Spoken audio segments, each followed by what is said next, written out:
Quiet, quiet Piggy. That's how it started. Not as a joke, not as a gaffe, just the same old bottomless cruelty paraded out with all the subtlety of a stubby, rotten finger wagging in a stale Air Force One cabin. Trump's signature move: shrivel a woman, diminish her work, dehumanize her with a word. All because she asked about Epstein. All because she named the sickness he spent a lifetime dodging. It wasn't genius. It wasn't strategy. It was, as always, a spoiled hiss from a man whose only real skill is wielding inherited impunity like a bludgeon. Cruelty lacquered in ego, contempt lacquered in a smirk. He didn't just aim those words at a single reporter. He aimed them at every woman told to shrink in the shadow of a weak man's throne. The whole press corps watched. Not one of them blinked. No one pushed back. They shuffled their badges, fiddled with their gear, and let the moment slide. He knew the world would let him. He always does, because this country rewards men like Trump over and over, with power, with silence, with the myth that domination is destiny. But that moment, his voice dripping with venom, the world swallowing it like background noise, shows exactly how predators survive. And today, something cracked. The bipartisan vote to release the Epstein files wasn't a miracle, but it was pressure. Pressure from survivors, from the public, from people done watching this sick calculus of who matters and who gets erased. So here's the charge. Familiarity with Trump's depravity is no excuse for numbness. Refusal is holy. Outrage is oxygen. The world may let him run, but if you care about accountability, about truth, about every woman who's been told to sit down and shut up, you stand up now. You fight until the scaffolding propping up men like him cracks and the truth gets its day. We are not accessories to corruption, not anymore. Joining me today is Ro Khanna, a voice for courage and accountability, fighting to make sure momentum becomes change. Let's get started. Welcome to SANE-ish. I'm Joe. With me today is Congressman Ro Khanna, a leader unafraid to challenge corruption, one who fights for every survivor demanding justice. We're peeling back the layers of power and privilege, protecting predators, unpacking how a system designed to shield the guilty finally shows signs of breaking. From the Epstein files vote to the culture that allows cruelty to persist unchecked, this conversation cuts straight through the noise. Stay with us. Before Ro joins us, I want to say thank you to some sponsors who make this program possible. I've been grinding my teeth for as long as I can remember. So loudly, in fact, it used to keep my companion, who's no longer my companion, but that's another story for another day, awake at night. That's why I use Remy night guards now, and I'm not alone. Approximately 30% of U.S. adults grind or clench their teeth at night. Remy's custom night guards are clinically tested to prevent teeth grinding, reduce jaw tension and facial muscle strain, and improve sleep quality. You'll get the same professional quality and comfort as a night guard from the dentist, but Remy costs you 80% less, and it is much more convenient than having to go into the dentist's office. As an added cost benefit, you can use your HSA, FSA benefits towards your night guard at checkout. Here's how it works. You receive your impression kit straight from your door. You follow Remy's step-by-step instructions to get your perfect impression. Remy crafts and ships you your custom-fit night guard, and you get your night guard back and start protecting your teeth. And for the holiday season, Remy is gifting their customers with their 2-in-1 foam that both cleans your night guard and whitens your teeth for free when you order a night guard between now and December 24th. Go to shopremy.com/JoJo and use the code JoJo to receive 55% off your new night guard plus a free foam gift. That's shopremi.com/JoJo for 55% off a night guard plus a free gift using the code JoJo. Thank you, Remy, for helping sponsor today's show. Giving gifts at Christmas and during the holidays can be hard. Like you look at your friends and your family, and you're like, I don't know, what do you need? What could you possibly want? And one of those things that you could actually do is give them a gift that helps them hold on to the memories that they cherish most. And that's what Aura Frame does. Aura digital photo frames are the perfect gift for anyone you care about, because in this day and age, we all have a million photos of our kids and our family and our loved ones on our phones, but we don't often print them out. So they just live there forever. But with an Aura Frame, you can upload them to that, and then you can surround yourself with your favorite memories all the time. So it's a kind of fun reminder, but also a nice way to cherish those moments a little bit longer. And they make it so easy because you have unlimited free photos and videos. You just download the Aura app and connect to Wi-Fi.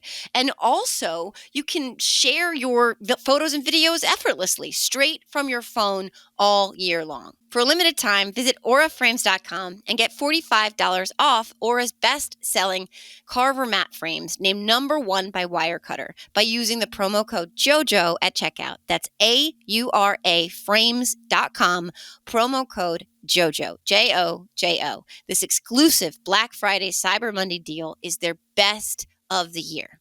So order now before it ends. Support the show by mentioning us at checkout. Terms and conditions apply. Now, let's welcome Congressman Ro Khanna. Welcome back to the SANE podcast. Yeah, Congressman Ro Khanna, what an unbelievably historic moment in time this is. I am so grateful to you for joining me right now, and I'm so grateful to you for your relentlessness and tirelessness when it comes to doing right by these Epstein survivors. So where do you want to jump in? I mean, what an incredible turnaround. You got Donald Trump to capitulate. You got Mike Johnson to capitulate. So, and you did it with a bipartisan effort, which in and of itself is, a unicorn right now. So welcome. And again, wow. Well, thank you. I think, look, the survivors were so courageous. They made this happen. They came to the Capitol twice to have to tell their stories. They've been denied justice, denied a voice for decades. And I am so grateful to them. I'm so proud of them. They stiffened our spines. And what we showed, what Thomas Massie and I showed, is that we don't have to be supplicants to Donald Trump. We are a co-equal branch of government, that we can get Donald Trump to cave if we create coalitions in the Congress willing to stand up to him. When we started, people laughed at Massie and me. They said, okay, there they go again. They've been against the president's war powers. And we had started with a few people on our side. Some on my side said, well, why are we focused on the price of rent and the price of healthcare? And on his side, they said, look, Trump is against this. But we said, no, this is a matter of justice. We had talked to the survivors. We're going to do this. And then we overcame the speaker adjourning Congress twice, the speaker not swearing in a member of Congress, the president calling in members to the Situation Room, the president putting his campaign team to run primaries against people who are on our side, the president unendorsing Republicans. But we persisted and we got Donald Trump to cave. And I think this is the biggest blow to Donald Trump with his base since he came down the escalator. I've long wondered why more Republicans didn't have a collective spine, when it comes to standing up to him, and why they abdicated so much of their own check on power, their own co-equal branch of government responsibilities. And it's frustrated me as an American, as an observer, as to why they never seem to be able to do that. But to your very astute point, this shows that they can stand up to him, and that they can get him to capitulate when it comes to their own ability to be a check on the executive, but their own autonomy, because we've seen abuse after abuse when it comes to Donald Trump, circumventing the powers that Congress has when it comes to war powers, et cetera. So I would say, what do you think Donald Trump is looking around thinking right now about his power, his hold on the party? It's the weakest it's ever been. Marjorie Taylor Greene said the Epstein bill split the MAGA base in a way she hasn't seen. And she was an original Trump supporter in 2015 and has stuck with him through 3 presidential election cycles. So, the main thing of this, of course, is justice for survivors and exposing this awful Epstein rape island and holding the Epstein class accountable, these rich and powerful men who thought the laws didn't apply to them, the rules didn't apply to them, that they could do whatever they want. But this also is a message to Republicans in the Congress and others in the Congress that you can stand up to Donald Trump. You could vote for a kind of bill. You could have that go through unanimous consent in the Senate, and you can win. And there's more bark than bite of Trump, that ultimately he's going to not primary you, and he's not going to be able to cost you your seats. And if anything, he's going to cave and join the parade instead of trying to stop it. And so what I hope is that this gives us the resolve to stand up to him on other issues like irrational tariffs, like caving to China on the trade deal, like a military that has gone rogue in Venezuela, and that Congress starts to reassert ourselves as an Article One branch. For the longest time, people have said, "Oh, we can't fight. We can't fight. We're in the minority." And I think that the base of this party was so sick of that kind of defeatism and so sick Mm-hmm. of that kind of resignation. And what they wanted is not, in my view, just speeches or TikTok videos or memes. They wanted a strategy of how we were actually going to stand up to this president. And what Massey and I showed is there are creative ways to do it if you're willing to think out of the box. Yeah, and that press conference yesterday, much like the press conference you had before, was very powerful, very compelling. I'm a survivor myself, so hearing the survivors put front and center and knowing how important that is always good to see. I want to talk about how much, because Thomas Massey said yesterday, he said that you were up against the Attorney General, the Speaker of the House, the head of the FBI, the President of the United States. That they had a pressure campaign to make sure that this did not happen, and this is what you were facing. And I want to talk about that pressure campaign and their reluctance to have this see the light of day, because people are saying, "Oh, well, he signed it now. He finally came around. Obviously." But his turnaround, I want to talk about that a little bit because I know it was about him capitulating, knowing he was going to get a loss here. But I don't want to forget how hard they fought this and what that says and why they did that. You're right. I mean, they fought this every step of the way. The speaker shut down Congress 2 times. The Mm-hmm. speaker refused to swear in a member of Congress over this. The president was calling in members of Congress to the Situation Room to bully them off the bill. The attorney general, the FBI were lobbying members of Congress. The president was threatening to unendorse any member of Congress who voted for this bill and did unendorse Marjorie Taylor Greene. The president put his campaign team that won him the presidency to start launching campaigns against people like Thomas Massey for joining this bill, saying to other Republicans, "We will primary you if you do this." Mm-hmm. And why they went through these entire lens, I think that's the question the American people are asking. Who are you protecting? Why are you protecting this Epstein class? Who are these rich and powerful people who have such a hold on the federal government, who have such a hold on the presidency? What is there to hide? Why are you hiding this, especially after you campaigned for the release? And that's why we need to see the files. But it was the courage of the survivors and their stories. And I'm not just saying that to give them credit. It's the truth. When this Mm-hmm. was done for after the adjournment of Congress over the summer, they are the ones who brought this back to life. They're the ones who made this a unanimous thing in the Senate. And if I had one major role other than building a coalition with Marjorie Taylor Greene and Thomas Massey, it was having the insight that to let the survivors lead, to make this not about Democrats against Donald Trump, to make this about survivors seeking justice. And by putting it at that higher principle, by having them this be about their struggle, the American people of all persuasions responded. I think that's such an important point to clarify here, because what Republicans have been doing, what Donald Trump has been doing, is making this a political issue.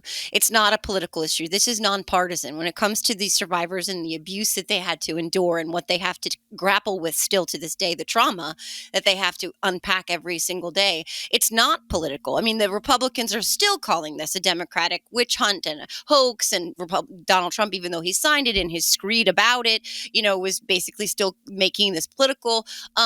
It's not political. And watching people like Marjorie Taylor Greene and Lauren Boebert and Thomas Massey and Nancy Mace, who I have plenty of disagreements with, understanding, like you said, that the survivors being the focal point here, many of whom voted for Donald Trump and have said that out loud, that it wasn't about politics. And I think we're still looking at, there's still so much back and forth that is political in nature. There's so much, well, who took money from him and who was texting with him? And it's still, there's still this political fulcrum here, but it's not a political issue at all. And I think the American people understand that, right?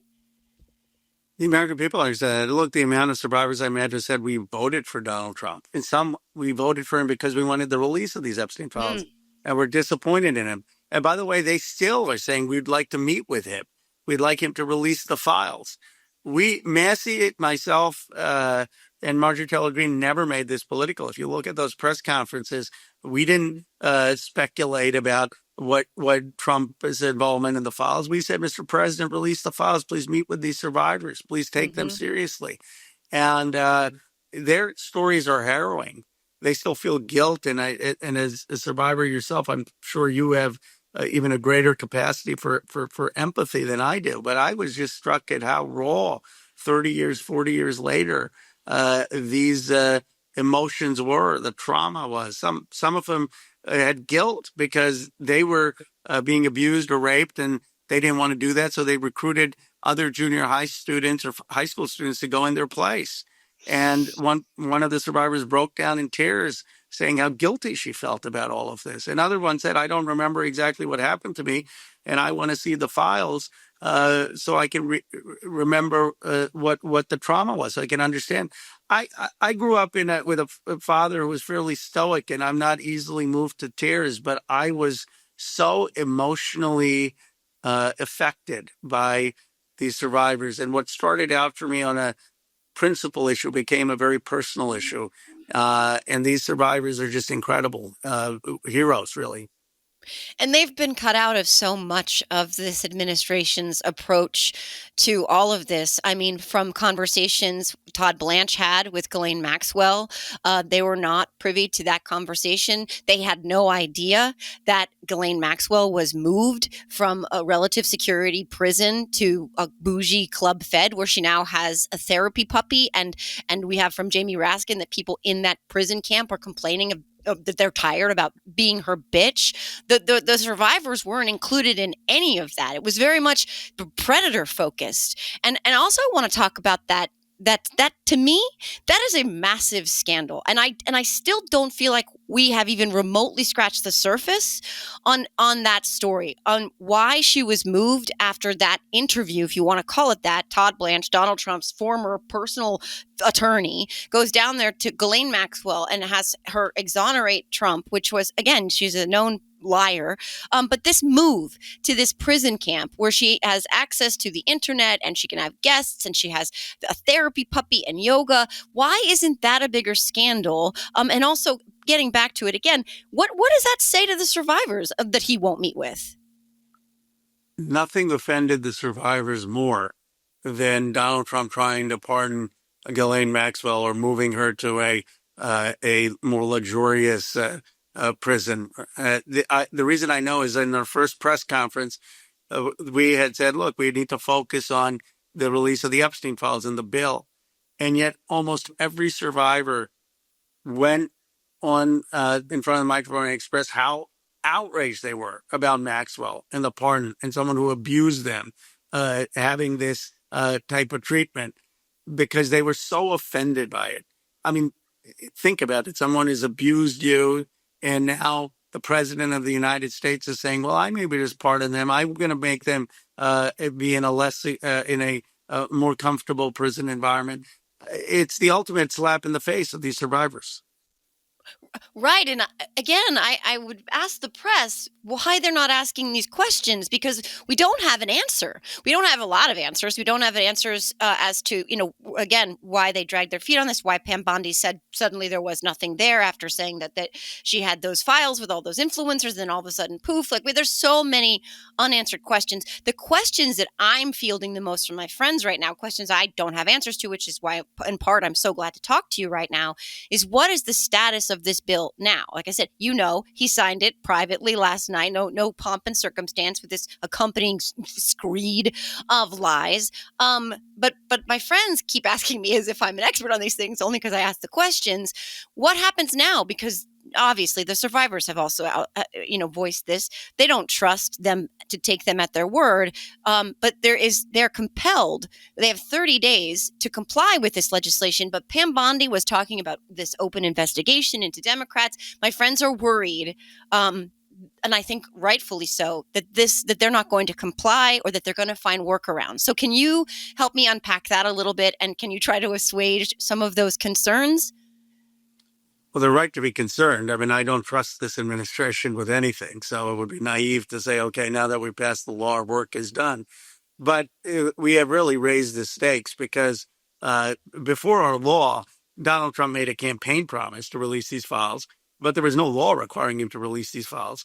And if you worked at the Justice Department and you worked at the FBI and you were told, hey, redact things or don't release things, you weren't breaking the law. It's Justice Department policy actually not to release things. So by listening to Donald Trump, you were fine. Now, if you are going to scrub these files, if you are going to not release things, you're actually subjecting yourself to future criminal prosecution when there's a new president. You're subjecting yourself to contempt of Congress. The law also says that you have to maximally declassify everything that can.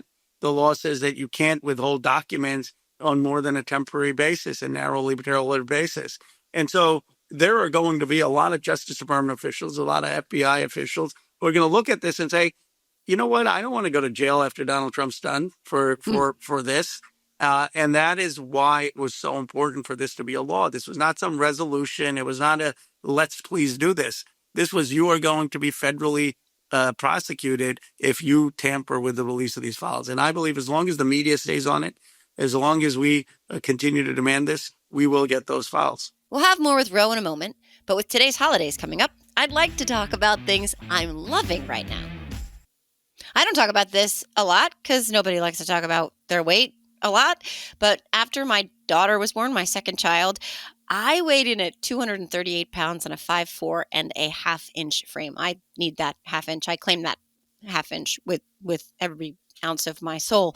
And it was challenging. It was difficult. I felt run down. I felt tired. I didn't want photographs of myself, so I don't have a ton of photographs with my kids from that time period because I didn't want to be in pictures.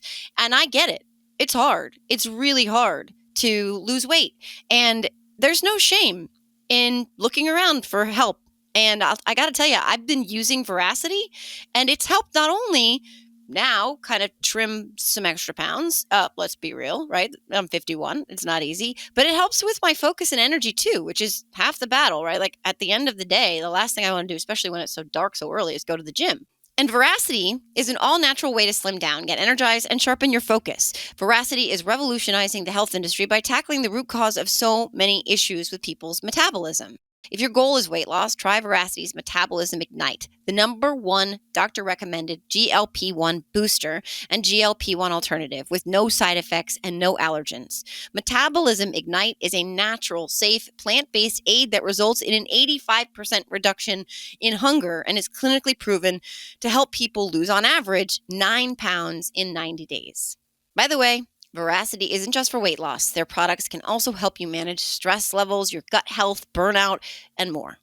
So make the switch to GLP-1s the natural way. Head to veracityselfcare.com and use code JOJO for up to 45% off your order. Once again, that's veracityselfcare.com for up to 45% off, and make sure you use my promo code JOJO so they know I sent you. Now back to Congressman Ro Khanna.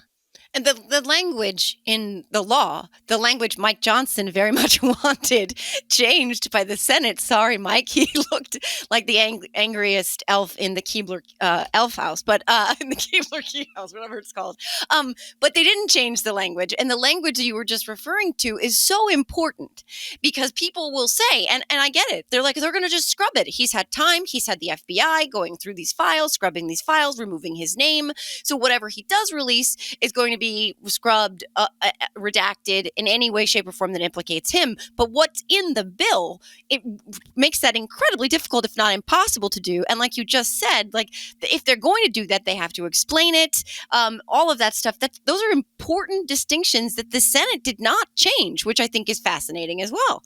Well, that's what Johnson was trying to do. Look, Johnson is the one who looks the worst. I mean, Trump looks pretty bad, but even he saw the writing on the wall. And you have Johnson, who's usually temperamentally a jovial person. I mean, he's not done bad things on policy, but he's usually actually civil. I mean, and he just looked angry and run down and beaten. And then he was humiliated by the president and humiliated by Thune. but fortunately, they did not put any gaping hole in the legislation. It was written with as tightly. Now, some people are saying, "Well, why are you saying that you can't release classified information?"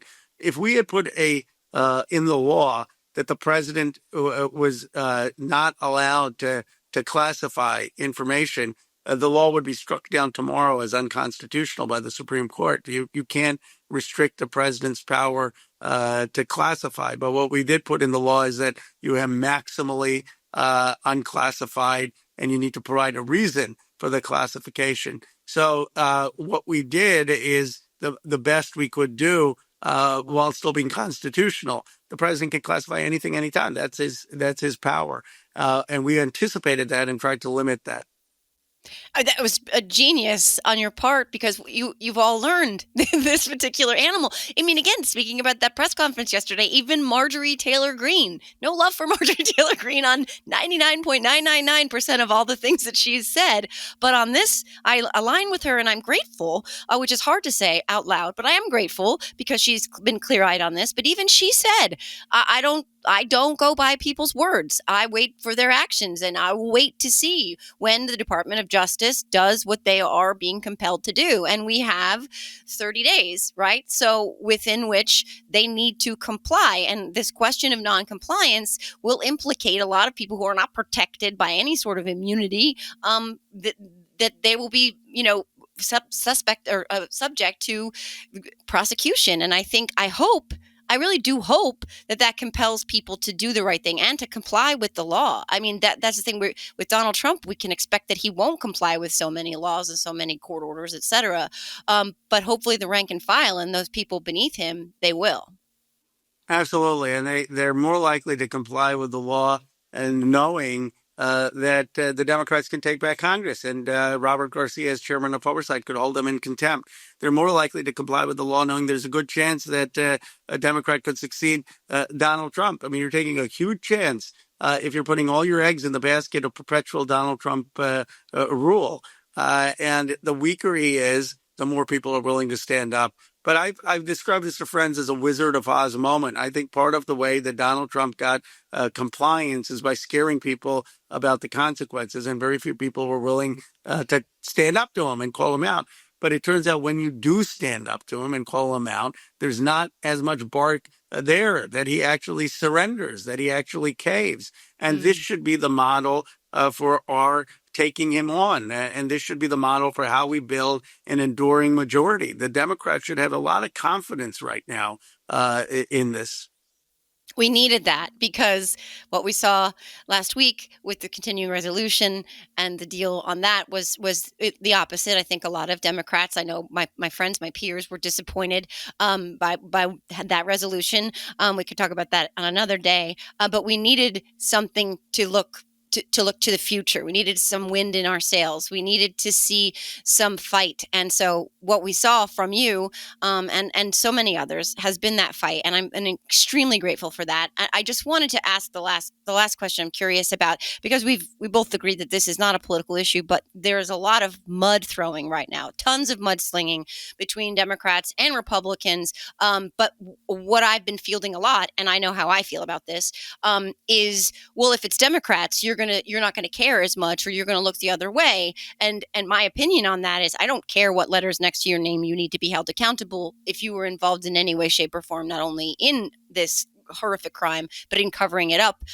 So I just wanted to get your take on that as well. If somebody were to say to you, oh, well, if it was a Democrat that was, implicated here, would you have a different opinion? Absolutely not. And that's not just a matter of theory. That's the facts, right? I mean, a few weeks ago, I talked to Larry Summers. I've known Larry Summers for over a decade. We have disagreements on economics, but I always benefited from the economic discussions. And I was devastated to see what he did. But I said, look, the facts have to come out, and he needs to face the consequences.